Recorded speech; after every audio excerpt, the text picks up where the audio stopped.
Scalars and vector, one of the very important topic जो आपको बाद में हेल्प करेगा। मान लीजिए अगर आप क्लास 12 के इलेक्ट्रोस्टैटिक्स भी पढ़ रहे हो, या आप रोटेशनल मोशन पढ़ रहे हो, या फिर आप मान लीजिए न्यूटन लॉज ऑफ मोशन पढ़ रहे हो, या काइनेमेटिक्स पढ़ रहे हो, तो आपको ये वेक्टर काम में आएगा, ठीक है ना। तो वेक्टर एक इंपॉर्टेंट चैप्टर है और अपन इसको स्टार्ट करने वाले हैं।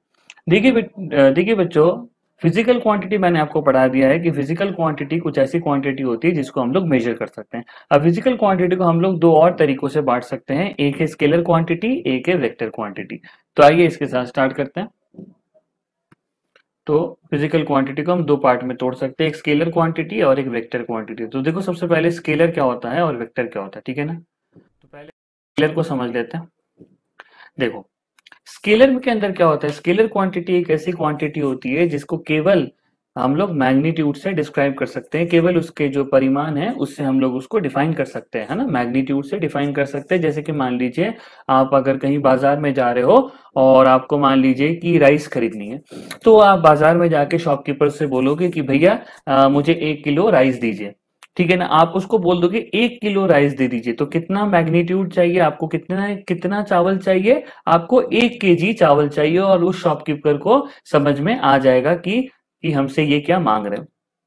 आपको उनको ऐसे बोलने की जरूरत नहीं है, भैया 1 केजी आलू नॉर्थ से दीजिए, या 1 केजी आलू साउथ से दीजिए, या 1 केजी आलू ईस्ट से दीजिए। तो आपको स्केलर को जब भी किसी को बताना हो तो उसके लिए सिर्फ और सिर्फ मैग्नीट्यूड से आप पूरे स्केलर को डिस्क्राइब कर सकते हो, आपको उसके लिए बताने की जरूरत नहीं है। तो scalar quantities are those quantities which can be completely described by its magnitude.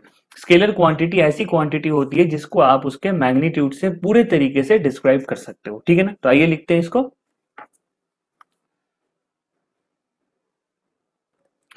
तो देखिए क्या लिखा है मैंने, those quantities which can be completely पूरे तरीके से described by its magnitude is called scalar quantity, ठीक है ना। तो इसको आपको समझाने के लिए डायरेक्शन की बिल्कुल भी जरूरत नहीं है।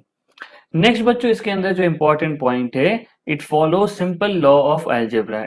तो स्केलर जो क्वांटिटी होगी ना, it follows simple law of algebra या basic laws of algebra. Basic law of algebra जैसे कि प्लस या माइनस, ठीक है ना। It follows basic laws of algebra, है ना। मान लीजिए मास है 1 केजी का, इसके ऊपर आप एक और 2 केजी का मास रख दो, तो टोटल मास कितना हो जाएगा, 1 + 2 = 3 केजी। अगर मान लीजिए 5 कूलम का चार्ज है, आपने -2 कूलम का चार्ज और दे दिया, तो टोटल चार्ज कितना आ गया, 5 - 2 3 कूलम। तो इसमें आपको कोई भी एक्स्ट्रा कुछ रूल्स नहीं है। जैसे वेक्टर पढ़ेंगे तो उसके अंदर एक रूल्स होंगे, पैरेललोग्राम लॉ ऑफ एडिशन, लेकिन स्केलर के अंदर क्या है, ये simple basic law of algebra he follow करेगा, प्लस माइनस कर देना आ जाएगा। मान लीजिए आप 5 किलोमीटर चले हो, आप और 2 किलोमीटर चल रहे हो, तो आपकी टोटल डिस्टेंस कितनी हो गई, 5 + 2 कितना हो गया, 7 किलोमीटर, है ना। सिंपल एल्जेब्रा लॉ इसके अंदर फॉलो होगा। स्केलर्स के कुछ अगर अपन एग्जांपल देखें तो स्केलर्स के एग्जांपल कुछ हो जाएंगे, डिस्टेंस, है ना, मास जैसे कि मैंने बोला अभी, चार्ज, है ना, एक्सेट्रा। तो स्केलर क्वांटिटी एक ऐसी क्वांटिटी है जिसको डिफाइन करने के लिए हमें डायरेक्शन की जरूरत नहीं है, मैग्नीट्यूड से पूरे तरीके से उसको डिफाइन कर सकते हैं, और वो बेसिक लॉ ऑफ एल्जेब्रा को फॉलो करेगा, फॉर एग्जांपल प्लस या माइनस। और अगर आपको एग्जांपल लेना है तो हो गया डिस्टेंस, मास या फिर चार्ज। अब देखो एक और फिजिकल क्वांटिटी होती है स्केलर के अलावा भी, जिसे हम बोलते हैं वेक्टर, जिसे हम क्या बोलते हैं, वेक्टर, ठीक है ना। अब मान लीजिए अ कार इज मूविंग, ठीक है ना, अ कार इज मूविंग, एक कार मूव कर रही है, मान लीजिए इसका कार इज मूविंग। अब हमें बता, अब कार इज मूविंग से पूरी तरीके से चीज को समझ में नहीं आया, क्योंकि अगर कार चल रही है तो वो किसी डायरेक्शन में भी चल रही होगी। तो a car is moving but in which direction, a car is moving but in which direction. तो अगर कार मूव कर रही है तो इसको पूरे तरीके से समझाया नहीं जा सकता, तो समझाने के लिए मैग्नीट्यूड के साथ साथ डायरेक्शन की भी जरूरत है। तो ऐसी फिजिकल क्वांटिटीज जिनके पास डायरेक्शन के साथ साथ मैग्नीट्यूड भी हो, उनको कहते हैं वेक्टर। और सिर्फ डायरेक्शन और मैग्नीट्यूड भी नहीं, इसके साथ एक और पॉइंट आता है कि इनको एक स्पेशल लॉ भी फॉलो करना पड़ेगा, जो कि होता है वेक्टर लॉ ऑफ एल्जेब्रा। या फिर पैरेललोग्राम लॉ ऑफ एडिशन। तो वेक्टर क्या है? ऐसे फिजिकल क्वांटिटी जिनके पास मैग्नीट्यूड भी है, जिनके पास डायरेक्शन भी है, और जिनको एक स्पेशल लॉ फॉलो करना पड़ता है जिसको हम बोलते हैं parallelogram law of vector addition. तो क्या लिखेंगे? Vector are those physical quantities which have both magnitude and direction and also obey vector law of algebra. तो चलिए लिखते हैं इसको हम लोग। तो आओ बच्चों, वेक्टर क्या लिखा हुआ है? Those physical quantity which have both magnitude and direction and which also obey vector law of addition. तो सिर्फ डायरेक्शन और मैग्नीट्यूड से काम नहीं करेगा, वेक्टर लॉ ऑफ एडिशन भी फॉलो करना पड़ेगा। अब ये वेक्टर लॉ ऑफ एडिशन क्या है, ये अपन आने वाले बस एक शायद इसी लेक्चर में पढ़ेंगे। अब देखो representation of a vector, vector को रिप्रेजेंट कैसे किया जाए। देखो वेक्टर को एरो से रिप्रेजेंट किया जाता है, ठीक है ना। तो vector is represented by an arrow, so it is represented by an arrow, तीर से रिप्रेजेंट किया जाता है। It is represented by an arrow. तो वेक्टर को एरो से क्या किया जाता है? रिप्रेजेंट किया जाता है, ठीक है ना। अगर हमें वेक्टर को रिप्रेजेंट करना है, ये है हमारा वेक्टर। अब इसकी जो टेल होगी ये है हमारा स्टार्टिंग पॉइंट, तो टेल दिखाएगा स्टार्टिंग पॉइंट, और जो इसका एरो का हेड दिखाएगा ये है हमारे वेक्टर का फाइनल पॉइंट या एंड पॉइंट। अब वेक्टर का डायरेक्शन तो पता लग गया कि जो हेड होगा उसके दिशा में वेक्टर का जो है डायरेक्शन है। तो नेक्स्ट है वेक्टर का मैग्नीट्यूड कैसे देखेंगे? वेक्टर का मैग्नीट्यूड बताएगा ये लेंथ ऑफ द एरो। क्या बताएगा? Length of the arrow. तो एरो की जो लंबाई होगी वो हमें बताएगा इसका मैग्नीट्यूड, ठीक है ना बच्चों। मान लीजिए अगर एक एरो की लेंथ इतनी है और दूसरे एरो की लेंथ इतनी है, तो हमें पता लग जाएगा कि जो बड़ा वाला एरो है वो जो वेक्टर है उसका मैग्नीट्यूड ज्यादा है। अब मान लो एक वेक्टर की डायरेक्शन ऐसे है और एक वेक्टर ऐसे बना हुआ है, तो आपको समझ में आ जाएगा कि दोनों वेक्टर एक दूसरे के ऑपोजिट है। अब देखो बार बार एरो बना ही लिखेंगे, इसलिए वेक्टर को जब रिप्रेजेंट किया जाता है तो वेक्टर को कुछ इस तरीके से कॉपी या बुक में रिप्रेजेंट किया जाता है। ए के ऊपर एक एरो लगा देंगे, ठीक है ना। तो ये हमारा बन गया वेक्टर। और बहुत सारे जो फॉरेन राइटर्स होते हैं, जो बाहर की किताबें होती है, उनमें वेक्टर्स को बोल्ड लेटर से रिप्रेजेंट किया जाता है। कैसे उनको रिप्रेजेंट किया जाता है? बोल्ड लेटर से रिप्रेजेंट किया जाता है। तो जैसे कि अगर अपन यहाँ पे बोल्ड लेटर से रिप्रेजेंट करना चाहें, तो जैसे कि अगर हम यहाँ पे बोल्ड लेटर से रिप्रेजेंट करना चाहें, तो यूं बहुत सारे फॉरेन के बुक्स जो होते हैं उनमें ऐसे बोल्ड तरीके से लिखा होता है ना, मोटे अक्षर से लिखा होता है। तो अगर सिंपल लिखा होगा, उसके ऊपर एरो लिखा होगा, तो वो भी वेक्टर है। और बहुत सारे अगर आप फॉरेन राइटर्स की बुक पढ़ोगे, जैसे रेसनिंग कैलिडे पढ़ लो, उनके अंदर क्या किया जाता है, ऐसे करके बोल्ड लेटर्स में इसको लिखा जाता है। तो ये दोनों तरीके हैं रिप्रेजेंटेशन ऑफ वेक्टर में। और वैसे इसको एरो से रिप्रेजेंट किया जाएगा। इसका जो टेल होगा वो इसकी स्टार्टिंग पॉइंट को दिखाएगा और एरो उसकी डायरेक्शन को दिखाएगा, और जो एरो की जो लंबाई होगी वो मैग्नीट्यूड ऑफ द, या जो वेक्टर का मैग्नीट्यूड कितना है उसको दिखाएगा, ठीक है ना। अब देखिए बच्चों, अब वेक्टर के बारे में कुछ इंपॉर्टेंट हम लोग पॉइंट पढ़ेंगे, ठीक है ना। अब टाइप्स ऑफ वेक्टर जो होंगे उसको बाद में एक थ्योरी बना के ले लेंगे, है ना। अपन चाहते हैं कि जल्दी से जल्दी न्यूमेरिकल स्टार्ट करें। तो कुछ इंपॉर्टेंट पॉइंट्स है जो अपन यहाँ पे डिस्कस करना चाहेंगे, और ये आपको वेक्टर में हेल्प करेगा, ठीक है ना। इंपॉर्टेंट पॉइंट्स देखो, सबसे पहला जो इंपॉर्टेंट पॉइंट होगा वो होगा कि दो वेक्टर इक्वल कब होते हैं, ठीक है ना। दो वेक्टर इक्वल कब होते हैं, तो अपन इंपॉर्टेंट पॉइंट में सबसे पहले इक्वल वेक्टर्स की बात कर लेते हैं। देखो दो वेक्टर्स इक्वल तभी होंगे जब उनका डायरेक्शन भी सेम होगा और इनका मैग्नीट्यूड भी सेम होगा। तो यहाँ पे सेम डायरेक्शन भी होना चाहिए और यहाँ पे सेम मैग्नीट्यूड भी होना चाहिए, तभी हम बोलेंगे कि जो दो वेक्टर्स है वो दोनों एक दूसरे के बराबर हैं। तो ए वेक्टर बराबर बी वेक्टर तभी बोला जाएगा जब उनका मैग्नीट्यूड भी सेम हो और साथ में उनका डायरेक्शन भी सेम हो, ठीक है बेटा। अब इससे जो इंपॉर्टेंट हमारा पॉइंट या इंपॉर्टेंट हमारा एक कंसेप्ट निकल के आता है वो अपन आपको दिखाते हैं, ठीक है ना। मान लीजिए कि ये एक कोऑर्डिनेट सिस्टम है और यहाँ पे वेक्टर बनाते हैं, ठीक है ना। ये मान लीजिए एक वेक्टर है ए।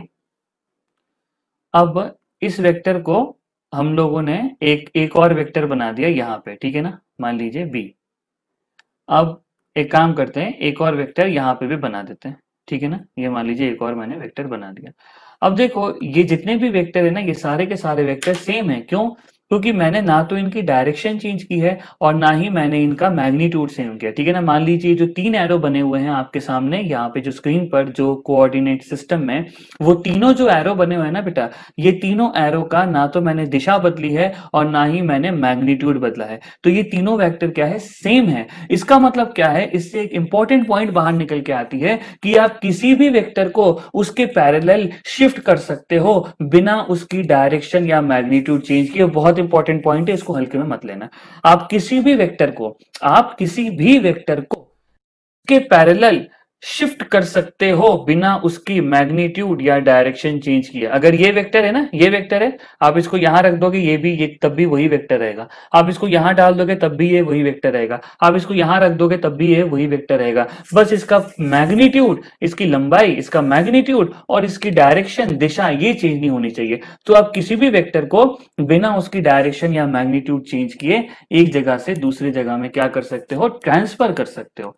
ठीक है ना, जैसे कि मान लीजिए अगर ये एक वेक्टर है, तो आप इस वेक्टर को बिना इसका मैग्नीट्यूड या डायरेक्शन चेंज किए आप इसको यहां रख दोगे, तो ये दोनों वेक्टर एक ही चीज है, इनमें कोई भी अंतर नहीं है। क्योंकि ये देखो, ये भी ऊपर दिखा रहा है नॉर्थ में, ये भी ऊपर दिखा रहा है नॉर्थ में, इसकी भी लगभग जितनी लंबाई है, इसकी भी लगभग उतनी ही लंबाई है। तो ये दोनों वेक्टर क्या है, एक ही चीज है। बस आपके देखने का नजरिया अलग है कि आप इसको यहां देख रहे हो और उसको थोड़ा सा ऊपर में देख रहे हो, लेकिन ये दोनों वेक्टर्स क्या है, एक ही है। तो आप किसी भी वेक्टर को उसके पैरेलल ट्रांसफर कर सकते हो बिना उसका डायरेक्शन या मैग्नीट्यूड चेंज किए। बिना डायरेक्शन और मैग्नीट्यूड चेंज करना, ये ज्यादा इंपॉर्टेंट है। तो चलिए इसको लिख लेते हैं इंपॉर्टेंट पॉइंट में। तो देखिए यहाँ पे क्या लिखा है मैंने, we can move a vector parallel to itself. हम किसी भी वेक्टर को उसके पैरेलल मूव या शिफ्ट कर सकते हैं without changing its magnitude and direction. बिना उसके मैग्नीट्यूड या डायरेक्शन को चेंज किए हम किसी भी वेक्टर को उसके पैरेलल शिफ्ट कर सकते हैं। जैसे ये वेक्टर है, इसको यहां शिफ्ट कर दिया, इसको यहां शिफ्ट कर दिया, इनमें कोई भी अंतर नहीं है। चलो नेक्स्ट इंपॉर्टेंट पॉइंट में आता है। नेक्स्ट इंपॉर्टेंट पॉइंट है कि दो वेक्टर्स के बीच का एंगल कौन सा होता है। जैसे कि दो वेक्टर्स के बीच का एंगल कौन सा होगा। अब देखो, जब भी आप दो वेक्टर्स के बीच का एंगल निकालो तो उनकी टेल्स को जोड़ देना। When you want to find the angle between two vector, अपन क्या करेंगे, उनकी पूंछ को जोड़ देंगे, उनकी टेल्स को जोड़ देंगे। ठीक है ना, तो नेक्स्ट इंपॉर्टेंट पॉइंट है ये हमारा। सो अपन यहाँ to find angle between two vectors,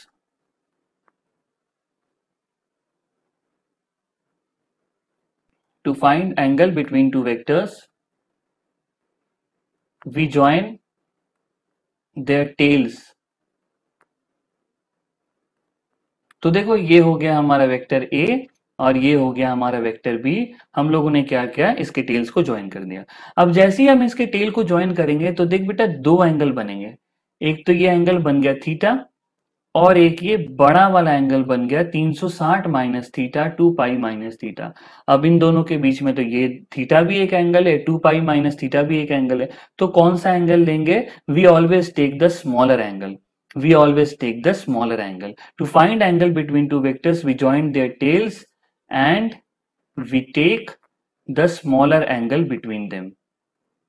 And we take the small मतलब छोटा angle लेते हैं, and we take the smaller angle between them. ठीक है ना, तो इनके बीच का जो एंगल होगा, ये वाला एंगल लेंगे हम, थीटा वाला एंगल लेंगे। क्यों? क्योंकि थीटा क्या है, सबसे छोटा वाला एंगल है। थीटा जो एंगल है, इनके बीच में स्मॉलर एंगल है, दूसरा वाला एंगल हम लोग नहीं लेंगे। ठीक है ना। अब नेक्स्ट इंपॉर्टेंट पॉइंट जो तीसरा है, क्या होगा अगर आप किसी पॉजिटिव क्वांटिटी को किसी वेक्टर के साथ ऐड करो, किसी वेक्टर के साथ मल्टीप्लाई करो। आप किसी पॉजिटिव वैल्यू को वेक्टर के साथ मल्टीप्लाई करते हो और किसी नेगेटिव वैल्यू को वेक्टर के साथ मल्टीप्लाई करते हो, तो क्या क्या चेंजेस आएंगे अपन ये देखते हैं। ठीक है ना। मान लीजिए कि एक वेक्टर दिया हुआ है, ए वेक्टर बराबर 5 मीटर ईस्ट। ठीक है ना, तो ये इसका मैग्नीट्यूड हो गया 5 और ईस्ट हो गया इसका डायरेक्शन या दिशा। ठीक है ना। अब देखो, when we multiply a positive quantity से lambda with vector A, when we multiply lambda with vector है, तो क्या हो जाएगा, जो मैग्नीट्यूड होगा वो लैम्डा टाइम्स हो जाएगा, लेकिन डायरेक्शन वही रहेगी। तो चेंजेस क्या आएंगे इसके अंदर बेटा, तो आपको ध्यान रखना है कि जो मैग्नीट्यूड होगा वो लैम्डा टाइम्स हो जाएगा। तो क्या हो जाएगा, ये जो मैग्नीट्यूड होगा, magnitude becomes lambda times and direction remains same. ठीक है ना, एंड डायरेक्शन रिमेन्स सेम। बहुत इंपॉर्टेंट है ये, अपने को वेक्टर सब्ट्रैक्शन में काम में आएगा। इसका मतलब अब अगर जो नया वेक्टर अपन लिखेंगे, मान लीजिए मल्टीप्लाई करने के बाद जो वेक्टर बन गया, मान लीजिए इसको बी वेक्टर लिख देते हैं, तो ये हो जाएगा 5 लैम्डा मीटर और इसकी डायरेक्शन वही रहेगी, ईस्ट ही रहेगी। तो मान लीजिए कि 5 मीटर ईस्ट है, अगर आप 2 को मल्टीप्लाई कर दे रहे हो तो क्या हो जाएगा, 2 को जैसे ही मल्टीप्लाई करोगे तो उसका मैग्नीट्यूड हो जाएगा 5 इंटू 2 10, लेकिन उसका डायरेक्शन अभी भी ईस्ट ही रहेगा। तो अगर आप किसी भी वेक्टर को किसी पॉजिटिव क्वांटिटी के साथ मल्टीप्लाई करते हो, किसी पॉजिटिव नंबर्स के साथ मल्टीप्लाई करते हो, तो क्या होता है, उसका जो मैग्नीट्यूड होता है वो तो उस नंबर गुना बढ़ जाता है, लेकिन जो डायरेक्शन होता है वो क्या रहता है बेटा, सेम ही रहता है। अब इसके साथ एक और पॉइंट, अब मान लीजिए व्हेन वी मल्टीप्लाई अगर हम लोग इसको माइनस लैम्डा के साथ मल्टीप्लाई करें, ठीक है ना, when we multiply minus lambda with a vector, तो क्या होगा, मैग्नीट्यूड दोबारा लैम्डा टाइम्स हो जाएगा। ठीक है ना, magnitude becomes lambda times, but the direction becomes opposite. Direction क्यों ऑपोजिट हुआ, इस माइनस के कारण डायरेक्शन ऑपोजिट हो गया, बट डायरेक्शन बिकम्स ऑपोजिट। ठीक है, तो अगर आप बी वेक्टर अब लिखोगे तो बी वेक्टर हो जाएगा 5 लैम्डा, तो ठीक है, लेकिन ये अब की बार ईस्ट की जगह क्या हो जाएगा, वेस्ट हो जाएगा। तो मान लीजिए अगर आप अब की बार आपने 5 के साथ -2 मल्टीप्लाई किया तो वो हो जाएगा 10 टाइम्स 10 मीटर्स वेस्ट हो जाएगा। क्यों वेस्ट हो जाएगा, क्योंकि माइनस के कारण, देखो माइनस क्या करेगा, माइनस उसके डायरेक्शन को पलट के रख देगा, और 2 क्या करेगा, 2 उसके मैग्नीट्यूड को बढ़ाएगा। -2, माइनस ने क्या किया, ईस्ट को वेस्ट में बना दिया, और 2 ने क्या किया, 2 5 के साथ मल्टीप्लाई होकर उसके मैग्नीट्यूड को और बड़ा बना दिया, 10 बना दिया। ठीक है बच्चों, तो ये जो 3 इंपॉर्टेंट पॉइंट्स है हम लोगों ने डिस्कस किए हैं, ये वेक्टर्स में आगे आने वाले टाइम में हमें बहुत ज्यादा हेल्प करने वाले हैं बच्चों। तो ये हमारा आज का लेक्चर रहा। नेक्स्ट लेक्चर में हम लोग parallelogram law of vector addition start करेंगे। So thank you so much और मिलते हैं अगले क्लास में, and God bless you all.